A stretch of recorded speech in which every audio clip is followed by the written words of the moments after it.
For a monopoly, instead of a perfectly elastic demand curve, it will be a downward sloping demand curve, as it's basically the price decides the demand, and the more that a business can make is what determines what the basically the price is.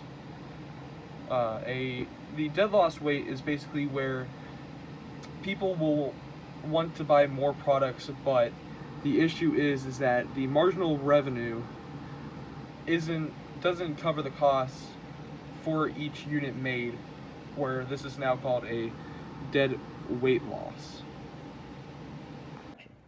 Google is a good example of a monopoly because they tapped into a perfectly competitive market when it was still a young market, and became such a good and reliable source that it became the go-to for so many people, where it became a phenomenon as it was one of the most trafficked websites on the internet, where it's basically turned into 85% of the market share. But because of the competition being so low, they're not incentivized to become better and becoming less economically efficient.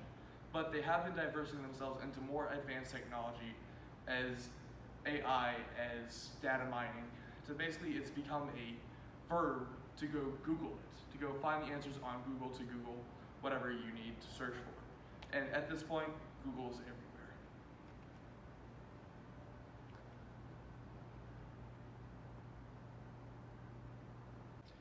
Now we will look at monopolies in the market of social media, specifically as it relates to Facebook. Now, you might say Facebook has many competitors in the social media market. Well, that is true in a sense. However, companies like Twitter, Instagram, and Snapchat all are a bit uniquely different than Instagram. Specifically with Snapchat, it doesn't even accomplish the same effective purpose, and therefore Facebook has completely differentiated themselves from Snapchat and is no longer a factor in this market. Another one would be Twitter. Twitter and Instagram hold the two largest market shares in terms of traffic through their websites. However, Twitter is a completely different function than Facebook as well. Twitter is more focused on the dissemination of information in a small number of characters, whereas Facebook is more interested in capturing moments through pictures and stories, etc. So Twitter really is not effective in competing with Facebook in this market. The only company that is more effective in competing with this market would be Instagram. Instagram appeals to a younger generation and competes with Facebook in terms of the amount of usage, especially amongst the younger generation. However, Instagram is owned by Facebook, which brings us back to Facebook once again. Facebook pretty much has an effective total monopoly in this market. There is no other company that accomplishes the same purpose as Facebook. Therefore, Facebook makes their money through advertising because, like Google, they have completely dominated this market. To summarize Facebook's monopolistic law in this market, Facebook does not have any legitimate competitors in this market other than Instagram, which is a knockoff of themselves, and they own it anyway. So Facebook does not have any incentive to be the most economically efficient as possible.